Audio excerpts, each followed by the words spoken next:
Hey there, this is Tony from 6-String Corner, and here's another easy to learn strumming song for you. So, learning strumming techniques from songs is, well, at least to me, it's the best, most fun way to get them down. So in this video, I'm going to show you the easy versions of the songs to get you started. So this is mostly for you guys, you're beginners, intermediate, and you're just trying to fine-tune your strumming technique and your guitar playing journey. So don't forget that you can slow the video down even more by clicking that gear icon and selecting 75% or even 50% speed. All right, so there's also, I got a link below to get you to the ever-growing 6-String Corner tab library, and this song is in there. All right, let's get going.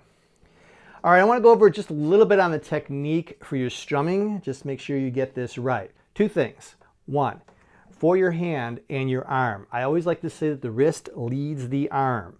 Okay, so as your arm is moving down on a down strum, your wrist also should be moving in that downward direction. As your arm is coming up, your wrist should be moving in an upward direction, just like this. All right, no stiff arms. That ain't gonna work really well. And also, no just the wrist. For strumming, we wanna use this motion. No body English, so above your elbow, all the rest of you should be a little relaxed and there's nothing going on there. The second thing I want to show you is how to strike the pick on the strings. I like to use a technique called twist and tilt.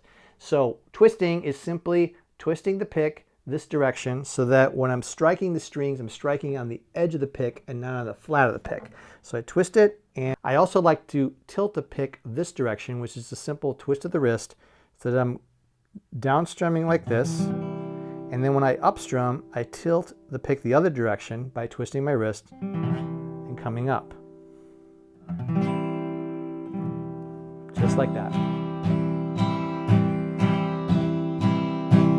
All right, let's get on with the song. So this song is Stand By Me. It's an old classic that John Lennon remade. Of course, his is now an old classic. He did it differently though on how he played the guitar, so that's the version I'm going to be playing today. If you're looking for the older version, that's probably going to be another lesson another time. It's not played the exact same way as this version is. All right, so just want to make that clear before we get started. Now, in this song, we are going to use what's called a strum mute pattern. Just what it means. You're going to strum and then mute the strings. Now, in this song, most of the strums are on an upbeat and we mute on the downbeat. So when we play a song like, we're going to be doing this kind of thing. So I come down on the downbeat, and what I'm doing is I just basically slap or rake across those strings and use the side of my hand that just drops really quick on the strings. So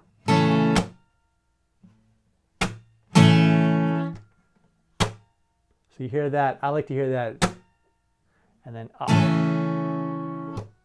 So if you're new to this, just practice that. And pick a chord.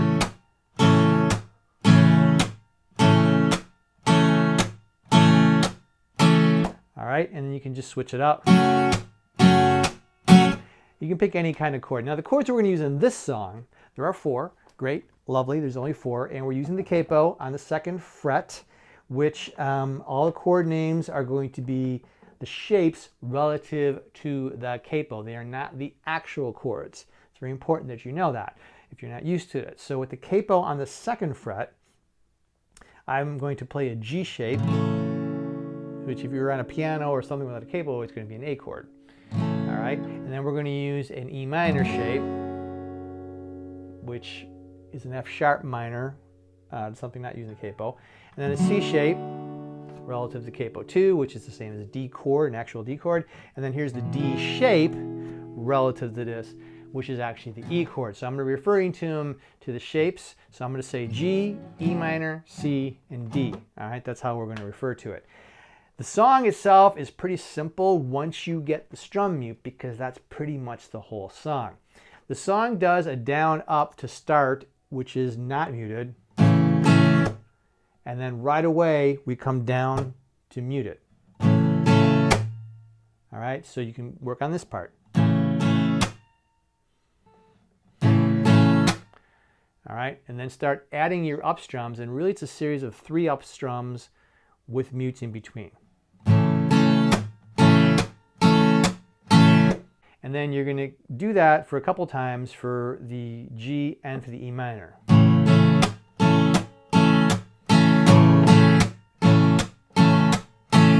And then you go to the F sharp minor, I'm sorry, then you go to the E minor.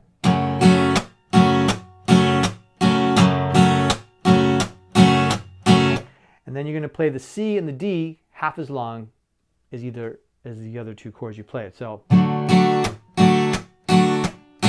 and then go to the D shape. And then back to G.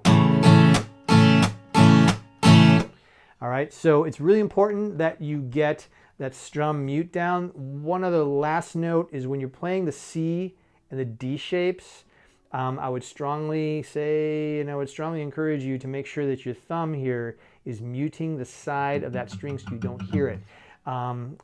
More so with the D than the C, although it's true for both. You don't want to hear, when you're doing that up strum, you can hear that low E open string there, and you don't really want to hear it. It kind of uglies up the sound. So when you're on the D and the C, and on the C here, make sure that that's muted. It'll make the chords sound a lot clearer. That's Stand By Me by John Lennon. So good luck. Hey, thanks for watching. I hope this helps you get just a little further in your growth as a guitar player. And let's be honest, this is really a fun song to strum. So remember to click the link below to get the 6-string corner tab library. Also, if you need to have any additional work on dexterity, finger exercises, whatnot, there's also a link down there called Guitar Finger Gymnastics.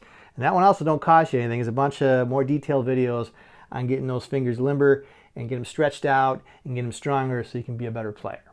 All right, so don't forget to like this video and subscribe below, and there's much more coming up. Thanks a lot, and rock on.